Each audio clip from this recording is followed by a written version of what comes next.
Perkenalkan, nama saya Safril SPDI. Saya adalah peserta pendidikan profesi guru dalam jabatan BEP 1 tahun 2025 dengan program studi Sejarah Kebudayaan Islam pada LPTK Universitas Islam Negeri Sunan Gunung Jati, Bandung dengan NIM 5242112059. Video pembelajaran ini dilaksanakan di kelas Plumia Madrasah Aliyah Swasta Al-Makmur Tungkar, Kecamatan Setujuh Limau Negari, Kabupaten 50 Kota, Provinsi Sumatera Barat.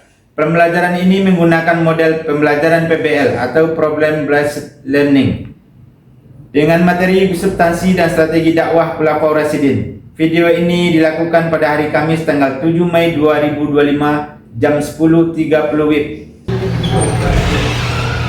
Assalamualaikum.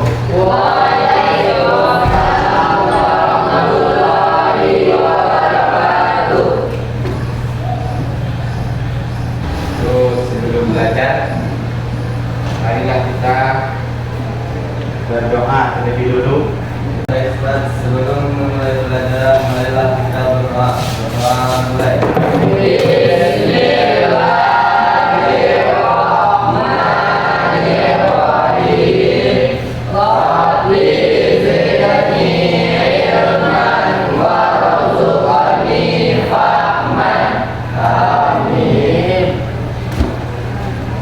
Baik, seperti biasa sebelum mulai pelajaran tentu kita ambil absen terlebih dulu. Siapa di antara kita yang tidak hadir hari ini?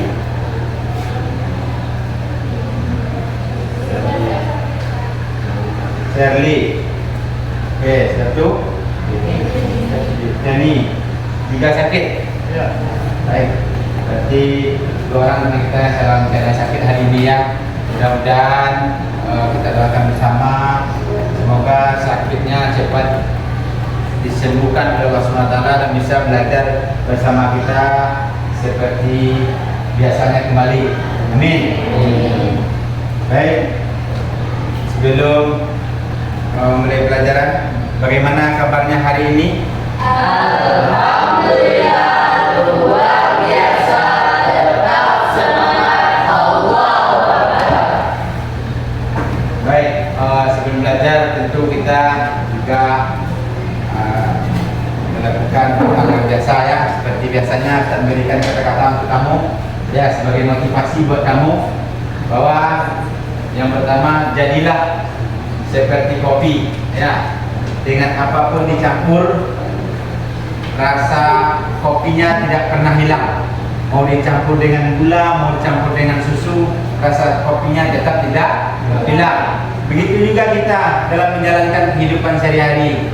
Ya, dengan siapapun kita bergaul, dengan siapapun kita berteman, ya. Namun ciri khas kita selaku seorang santri tidak akan terpengaruh oleh mereka maupun lingkungan kita, bahwa kita adalah santri yang baik, ya, berperilaku baik, berperilaku sopan dan berpengaruh di tengah-tengah masyarakat.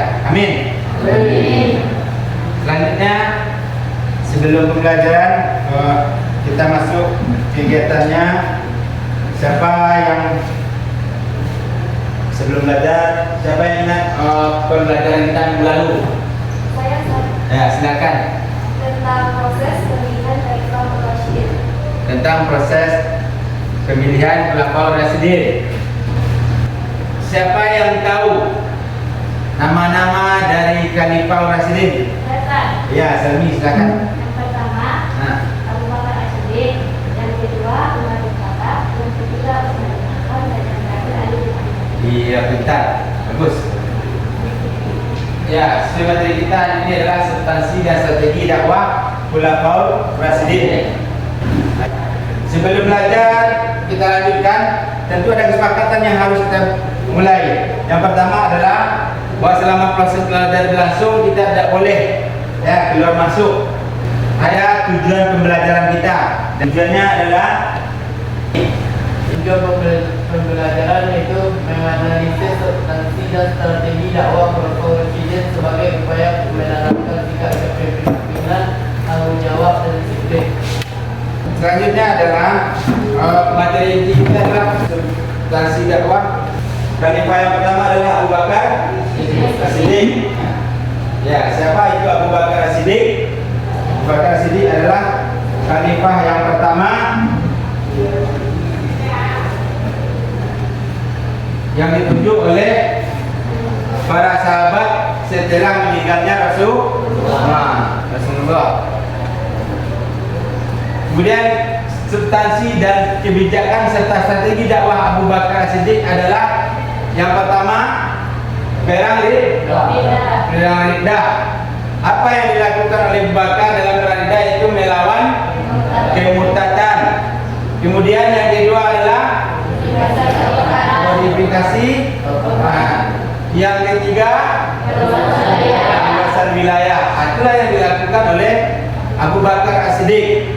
Karena setelah Rasulullah meninggal, masyarakat Arab ada yang beranggapan bahwa tidak ada lagi panutan bagi mereka. Lebih baik kita murtad, pindah agama, ya kan? Kemudian dengan perang riddah juga terjadi banyak penghafal Al-Quran yang meninggal, maka terjadilah kodifikasi Al-Quran, pengumpulan Al-Quran kembali oleh para sahabat. Ini sampai pada masa Khalifah Utsman ini. Ya, kodifikasi Al-Quran sampai pada masa Khalifah Utsman. Kemudian Abu Bakar juga melakukan perluasan wilayah, ya, sehingga wilayah Islam diperluas oleh Abu Bakar sebagaimana amanah dari Rasulullah adalah mengimpangkan ajaran tauhid sampai ke pelosok dunia. Itulah yang dilakukan oleh Abu Bakar. Baik, lanjut.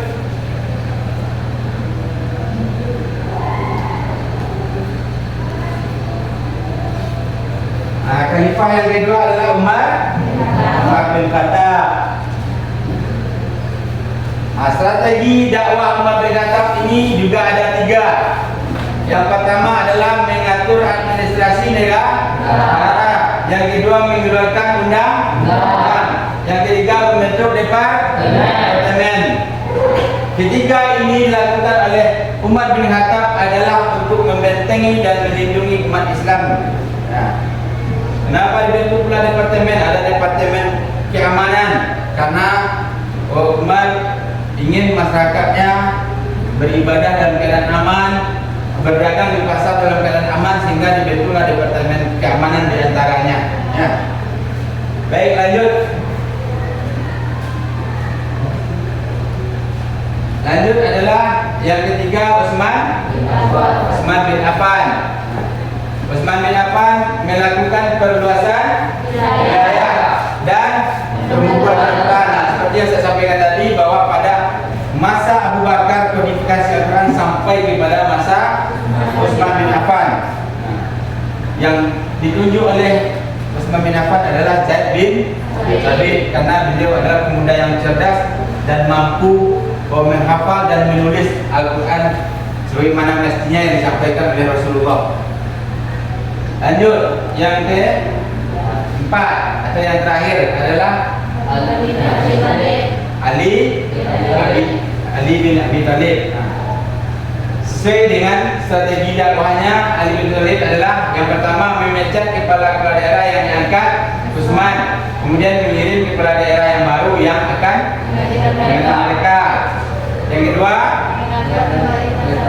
mengambil kembali tanah-tanah yang dibagikan Utsman kepada kerabatnya tanpa jalan yang sah. Kemudian dihibahkan atau pemberian Utsman kepada siapapun yang tidak beralasan diambil kembali oleh Ali, ya, kembali menjadi hak negara. Baik, santri semuanya, ada 4 khalifah, ya, 4 orang khalifah. Sebelum ini kita sudah menjelaskan, ya, siapa-siapa khalifah kita dan apa strategi dakwahnya. Kamu sudah paham? Nah, baik. Untuk lebih dalamnya pemahaman kamu, maka sekarang kamu duduk per kelompok, ya. Ya, kelompok 4, kelompok 3, kelompok 3, kelompok 2, kelompok 1. Baik, duduk per kelompok. Nah, silakan saling diskusi. Silakan diskusikan dulu. Saya kasih waktu 5 menit untuk diskusi. Ya, kamu sudah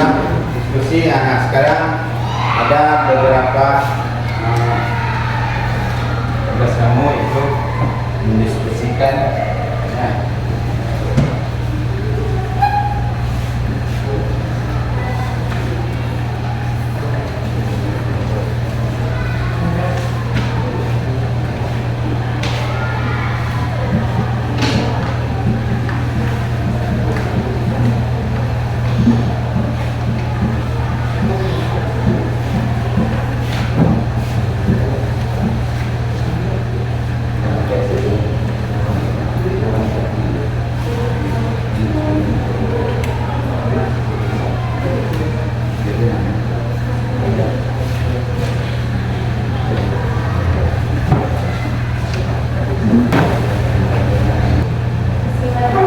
Assalamualaikum warahmatullahi wabarakatuh. Waalaikumsalam warahmatullahi wabarakatuh.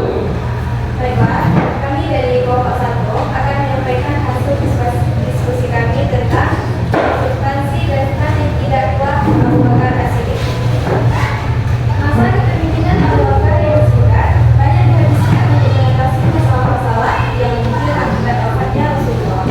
Berbagai hal yang dilakukan Abu Bakar dalam kepemimpinannya tidak lain adalah ingin menunjukkan stabilitas dan membangun kembali masyarakat Muslim yang bersatu. Beberapa strategi dilakukan Abu Bakar antara lain: yang pertama, peristiwa duka. Meninggalnya Rasulullah SAW banyak menimbulkan gejolak di kalangan umat Islam. Salah satunya adalah kaum Buddha. Mereka menyatakan keluar dari Islam. Ada juga yang masih beriman dan menjalankan sholat, tetapi tidak mau menunaikan zakat karena beranggapan bahwa meninggalnya Rasulullah SAW berarti menggugurkan kewajiban mereka untuk menunaikan zakat. Karena itu, mereka menentang Abu Bakar.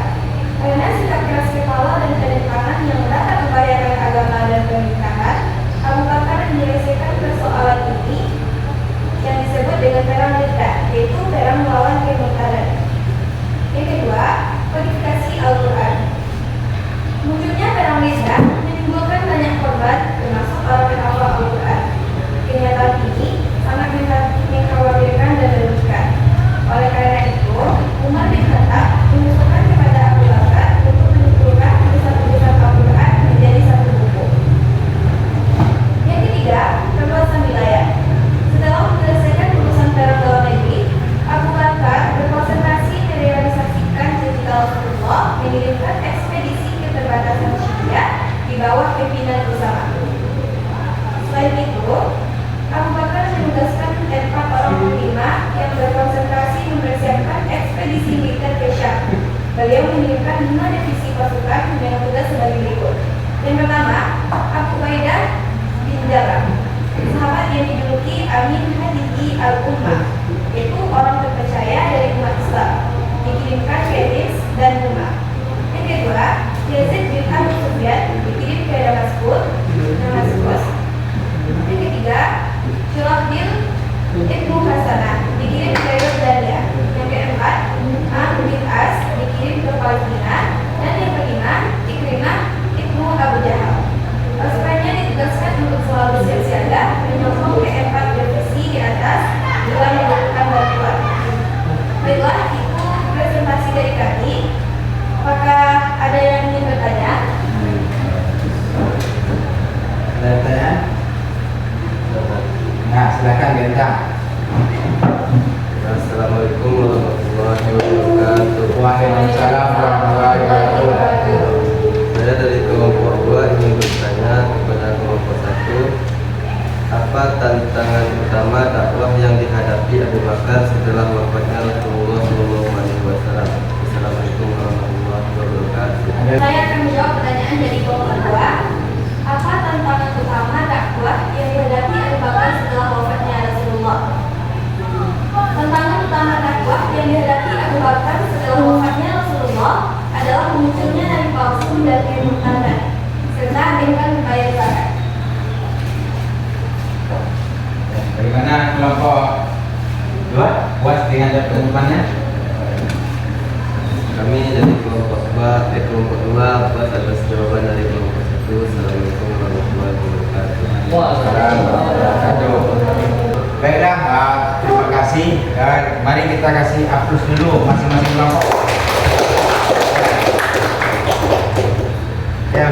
perhatikan dari awal kamu diskusi sampai kamu presentasikan sampai kamu menjawab pertanyaan teman-teman kamu.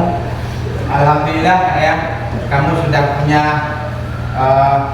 keterampilan yang luar biasa sehingga kamu membuat makalah mudah dipahami, mudah dimengerti, dan kemudian kamu punya keberanian untuk tampil berbicara ya, bagaimana cara menjawab pertanyaan itu dengan baik ya. Hari ini Ustaz sendiri merasa bangga dan merasa tertarik dengan apa yang kamu sampaikan ya. Semoga untuk kedepannya kamu lebih meningkatkan lagi cara diskusi kamu ya, dan bagaimana meringkas pembelajaran itu dengan baik dan apalagi mengamalkannya dalam kehidupan kita sehari-hari. Baik ya. Ini ada sebelum berakhirnya ini ada beberapa yang perlu saya tanya. Siapakah tokoh presiden yang paling menginspirasi menurut kamu dan mengapa? Ada yang bisa jawab? Ya, silakan Nazila. Umar bin Khattab, Ustaz. Ya, kenapa? Alasannya, karena Umar bin Khattab dikenal sebagai pemimpin yang sangat tegas dalam menegakkan keadilan, namun tetap rendah hati dan peduli terhadap rakyat kecil. Iya. Yang lain ada? Ya.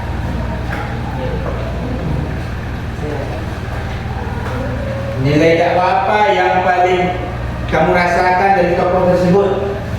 Ya. Nilai dakwah apa yang paling kuat kamu rasakan dari tokoh tersebut? Siapa yang jawab? Ya, silakan Hadi. Nilai dakwah yang paling kuat dari Umar bin Khattab adalah keadilan dan keberanian, dan tidak membeda-bedakan antara rakyat biasa dan pejabat dalam menegakkan hukum, serta selalu mengedepankan kebenaran meskipun itu pahit. Berarti kamu sudah bisa menyimpulkan pembelajaran kita hari ini ya. Jadi kesimpulannya adalah yang mempelajari materi substansi dan strategi dakwah dari Khalifah Presiden, penting bagi kita bahwa dakwah harus dilakukan dengan hikmah, keteladanan, dan menyesuaikan dengan kebutuhan zaman. Ya betul. Untuk materi kita minggu depan adalah yaitunya peradaban Islam Daulah Bani Umayyah di Damaskus. Jadi tolong kamu baca di rumah ya, kamu pahami dahulu ya. Nanti kita tinggal membahas bersama-sama dalam kelas seperti yang tadi kita diskusikan juga dan kita presentasikan juga ya. Bagaimana peradaban Islam pada masa Daulah Umayyah di Damaskus itu. Baik, untuk hari ini kita cukupkan pelajaran kita sampai di sini.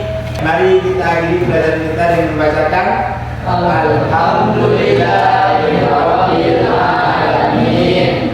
Ya, baik, terima kasih. Assalamualaikum warahmatullahi wabarakatuh. Waalaikumsalam.